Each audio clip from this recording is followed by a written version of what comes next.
গোটেই ভাৰতবৰ্ষৰ ভিতৰত পৃথিৱীৰ ভিতৰত ৰেকৰ্ড সংখ্যক ভোটত আমাক জিকাইছে, কংগ্ৰেছ দলক বিজয়ী কৰিছে। সেই লোকসকলক ধন্যবাদ কৃতজ্ঞতা দিয়াৰ মোৰ এটা দায়িত্ব। আৰু সেইকাৰণে যোৱাকালি আমি বৰপেটাৰ চেঙা আৰু মন্দিয়া সমষ্টিলৈ আহিছিলোঁ। তাৰ পিছতে আপোনাৰ সৃজনগ্ৰাম সমষ্টিত গ'লো, আজি গোৱালপাৰা পূব আৰু জলেশ্বৰ সমষ্টি, তাৰপিছত এতিয়া বিচিংজোৰা সমষ্টিলৈ আমি যাম। এই লোকসকলক আমি ধন্যবাদ আৰু কৃতজ্ঞতা আৰু চুক্তি আদায় কৰিবৰ কাৰণে ইয়ালৈ আহিছোঁ আৰু আহি ৰাইজৰ যথেষ্ট মৰম আৰু আশীৰ্বাদ পাইছোঁ। আমি জানো যে ঈদৰ সময়, এই সময়খিনিত মানুহ ব্যস্ত। আমি এনেকৈ ইমান মানুহ হ'ব বুলি ভবা নাই। ভাবিছিলোঁ যে এতিয়া নিৰ্বাচন হৈছে যদিও মই পূৰ্ণাংগ MP এতিয়াও হোৱা নাই, শপত গ্ৰহণ এতিয়াও বাকী আছে। শপত গ্ৰহণ কৰি স্বাক্ষৰ কৰাৰ পিছতে পূৰ্ণাংগ আপোনাৰ MP হয়। এতিয়া মই MP নিৰ্বাচিত, তাৰ সময়তে মই এই মানুহখিনিক এবাৰ দেখা কৰাৰ দায়িত্ব হিচাপে মই আহিলোঁ।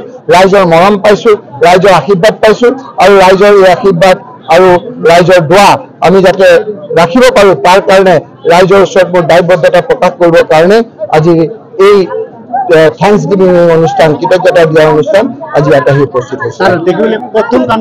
প্ৰথম কামটো যদি কওঁ তেতিয়াহ'লে আপোনালোকে ক'ব লাগিব যে মই অন্যায় কৰা হ'ব সমষ্টি। কাৰণ আজি জলেশ্বৰ সমষ্টিৰ যিটো সমস্যা, মানকাছাৰ সমষ্টিৰ সমস্যা বেলেগ। মানকাছাৰ সমষ্টিৰ যিটো সমস্যা, ধুবুৰীৰ সমস্যা বেলেগ। ধুবুৰীত লোকৰ বিধানসভাৰ যিটো সমস্যা, গোৱালপাৰা পূবৰ সমস্যা বেলেগ। 11টা সমষ্টিৰ নেচাৰ বেলেগ বেলেগ। তথাপি আপোনালোকে জানিব, মূল সমস্যাবিলাক উপস্থাপন কৰাত কেতিয়াও কৃপণালি নকৰোঁ।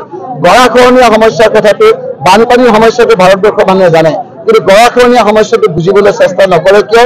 তেওঁলোকৰ তাত যিখিনি নদী আছে তাত বানপানী হয় কিন্তু গৰাখহনীয়া নহয়। আমাৰ ইয়াত ইৰোজন হয়, গৰাখহনীয়া হয়।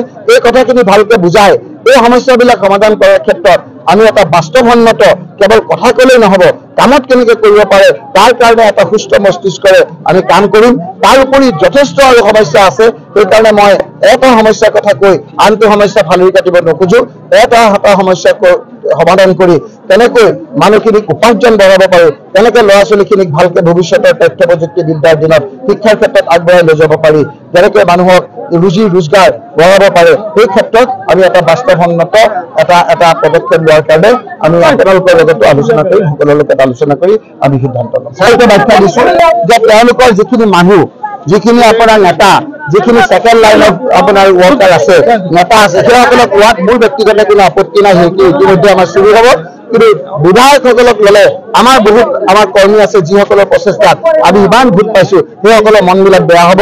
সেই প্ৰস্তাৱটো মই কংগ্ৰেছ দলৰ ভিতৰত ৰাখিম, এই কথাটোকে আপোনাক কৈছোঁ।